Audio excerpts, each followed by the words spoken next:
Saya jam loro arep mulai udan. Gak sebalik. Ya, nongkrong sih lah ning kantor yo. Kantor wong omahe dhewe. Mek makan kacang ya.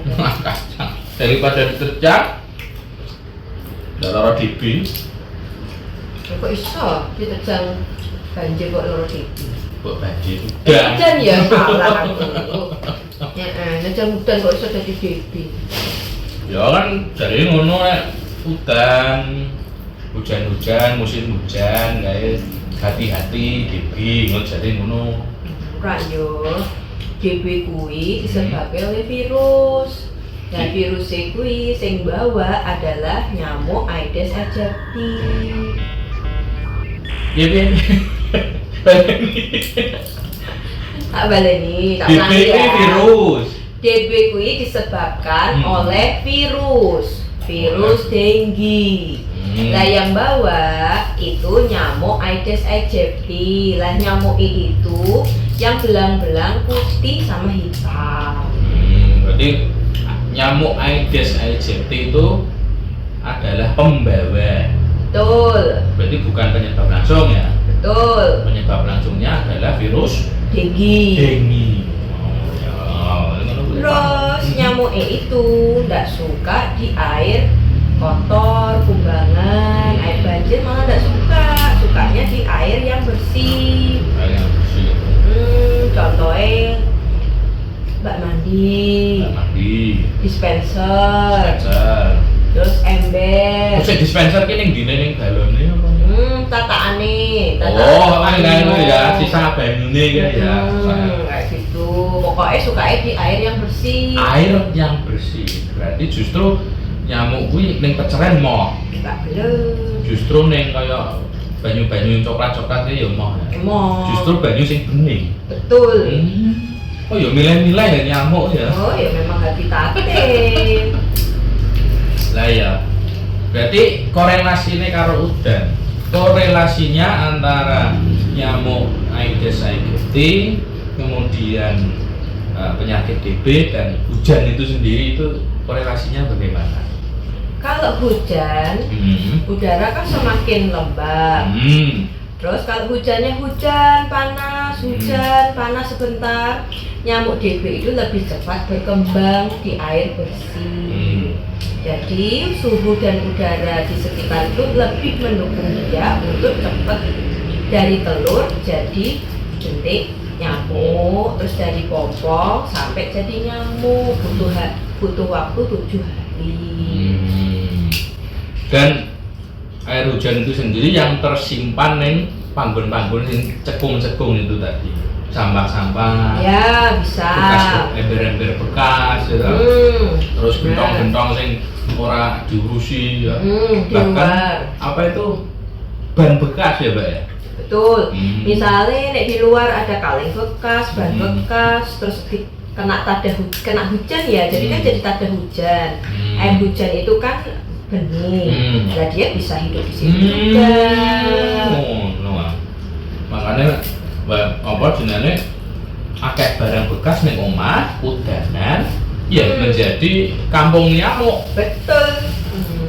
Nah, itulah makanya apa namanya yang ini kan panas seperti ini. Terus gitu Mbak mengenai fogging Aspan diasep itu. Iya di fogging. Diasep sing ngebul putih itu. Nah. Fogging ini sebenarnya kurang bagus. Fogging itu hanya untuk membunuh nyamuk dewasanya aja, nyamuk yang terbang. Tapi uget-ugetnya dari telur, uget-uget sampai ke pompongnya itu tidak dibunuh. Terus fogging itu juga penelitian yang terbaru. Kalau fogging bisa menyebabkan nyamuk itu jadi kebal. Kebal itu berarti kalau sudah disemprot itu bisa hidup lagi. Misal contoh di rumah, kalau ada alat semprot nyamuk, misalnya dari 10 nyamuk, terus dari 5 itu bisa langsung mati tekse, tapi yang 5 misalnya di lantai dia bisa muter-muter, habis itu dia bisa terbang lagi. Oh berarti fogging itu sisi buruknya menyebabkan nyamuk itu menjadi kebal terhadap zat kimia itu ya, yang disemprot itu mau ya. Betul. Sehingga nanti nek pas disemprot, sing separuh mati, sing separuh mung semaput. Betul. Cuman pingsan. Betul. Setelah itu nanti setelah pingsan beberapa waktu kemudian bangkit lagi, mabur meneh, manak meneh. Kan gitu. Terus fogging itu tidak boleh sembarangan orang yang menjalankan, harus tenaga terlatih. Tenaga terlatih itu dia sudah tahu bagaimana cara nyemprotnya, arah anginnya gimana, berapa takaran insektisida dengan bahan bakar yang harus dipakai. Mereka sudah benar-benar terlatih. Dan kalau misalnya fogging itu repot, susahnya adalah misalnya kita bahan makannya nggak ditutup, tiba-tiba di fogging, takut resiko ada yang keracunan. Berarti kalau fogging kayak lansia, anak, balita, ibu hamil itu harus minggir dari situ biar nggak keracunan. Berarti nggak cukup nggak tuh knalpot ereking Iso.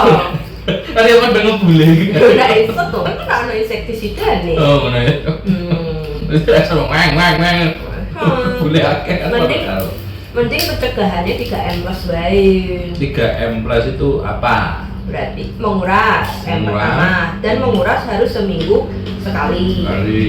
Terus habis itu menutup tempat penampungan air. Terus itu mendaur ulang.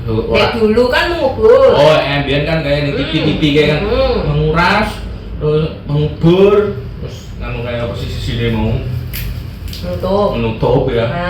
Nah sekarang kita cinta bumi toh, jadi barang-barang bekas mending kita daur ulang. Ojo dikubur.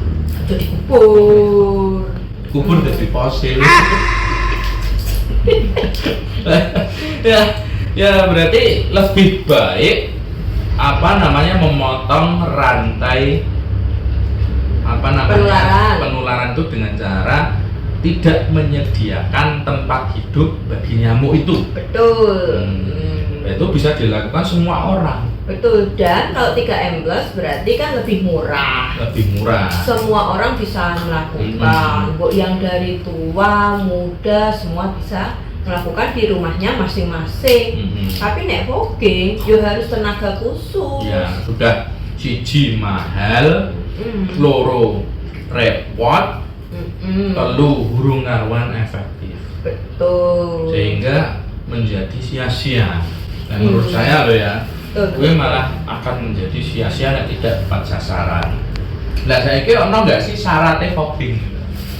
Ben maksudnya ini, maksudnya misalnya gunku, ono toh buku ki, lek ono kae kan mlebu rumah sakit, mergo DB. Kuwi terus Pak RT kuwi ngajoke fogging ngono kuwi syaratnya apa? Jadi fogging itu mau dilakukan sebenarnya fogging itu bisa dilakukan hanya untuk penanggulangan, bukan untuk pencegahan. Tapi penanggulangan yang tepat dan benar. Contoh, itu harus ditentukan oleh tenaga yang sudah dilatih di puskesmas atau di dinas kesehatan. Nanti dia akan melihat, oh jaraknya dekat atau jauh. Karena jarak terbang nyamuk itu kan 100 meter. Terus nanti kita lihat dulu dengan masa penularannya. Karena biasanya masa penularan kalau misalnya ada satu kasus di wilayah tersebut, masa penularannya kurang lebih adalah 21 hari. Setelah itu kita pengamatan dulu.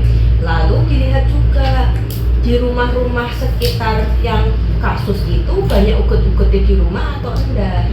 Nah misalnya banyak uget-ugetnya, ya percuma kalau di fogging tanpa ada membersihkan uget-uget. Nanti akan ditentukan sendiri oleh dari dasar penyelidikan epidemiologi oleh petugas puskesmas dan DKK. Nanti akan menentukan ini boleh di fogging atau tidak. Oh berarti intinya kan kudu orang sembarangan. Betul. Ada syarat-syarat khusus yang harus dipenuhi. Salah satunya kan itu tadi ya, bahwa kondisinya di sekitar rumahnya Pak Tono itu memang penyakit DBD sedang merebak. Intinya kan seperti itu kan Pak? Betul. Dan kadang-kala kita sih ya terima kasih ya sama masyarakat. Mbak ini sekitarnya ini ada yang sakit DB, tapi pasti tetap kita dari puskesmas akan meminta hasil labnya seperti apa, karena trombosit turun itu belum tentu semuanya adalah DB. Jadi memang harus dilihat dulu kenapa perlu hasil labnya. Jangan-jangan trombositnya turun, ternyata trombositnya tidak normal, sakitnya tipes. Sedangkan kayak gitu salah penanganan toh, kayak gitu. Lorongnya di memsret, kilonnya DB. Dengan salah penanganan ya fatal kan. Ya, jadi intinya adalah masyarakat itu harus aktif dalam penanganan demam berdarah. Gitu. Jadi memang di sementara kan masih dibolehkan ya, Mbak. Ya, tapi khusus untuk penanggulangan cara terakhir tuh ya, cara terakhir tuh. Nah, iso dilakoni dengan cara yang lebih mudah, efektif, murah, dan jelas memang harus itu yang dilakukan. Kenapa tidak? Betul. Kan gitu. Jadi orang terus langsung kita melompat pada keputusan defogging, yang mana justru satu merusak kesehatan, juga merusak lingkungan. Kan gitu loh, Mbak. Malah mending efektifnya itu kita melakukan 3M plus tadi, menguras, menutup, dan mendaur ulang, dan plusnya misalnya memelihara ikan tongkol jinde seperti itu harus dilakukan dengan syarat juga.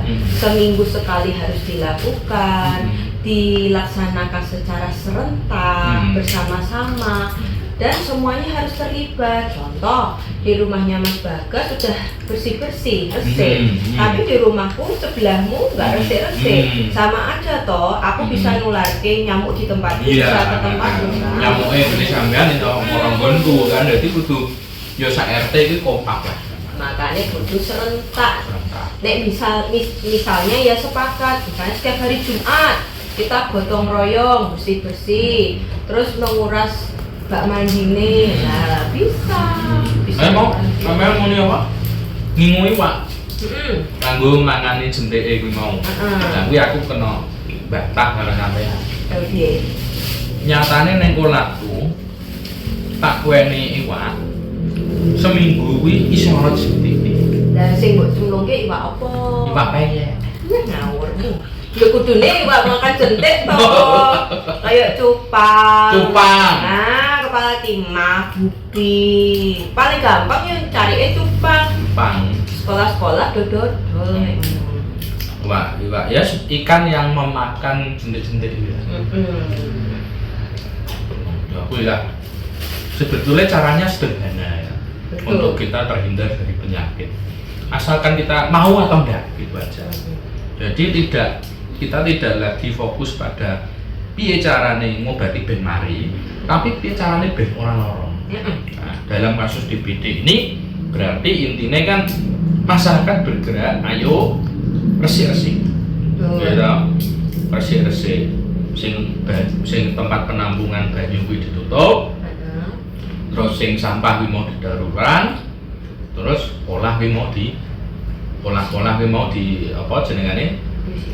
Diresiki ya. Dikuras. Terus sampai donanan dibuang. Terus sampai udah dibuang kali, padha wae. Jadi lingkaran setan ya ketemunya. Sampai dibuang di tempat yang seharusnya. Tempat yang tepat ya. Lah, ngono Mbak. Memang ngobrol-ngobrol ini karo mangan kacang. Iki ketoke ya wis terang kok, Mas. Terang ya. Gas mulai ya. Wis gas mulai ya bar entek kacangnya ya. Entek kacang. Ono sing golek ra?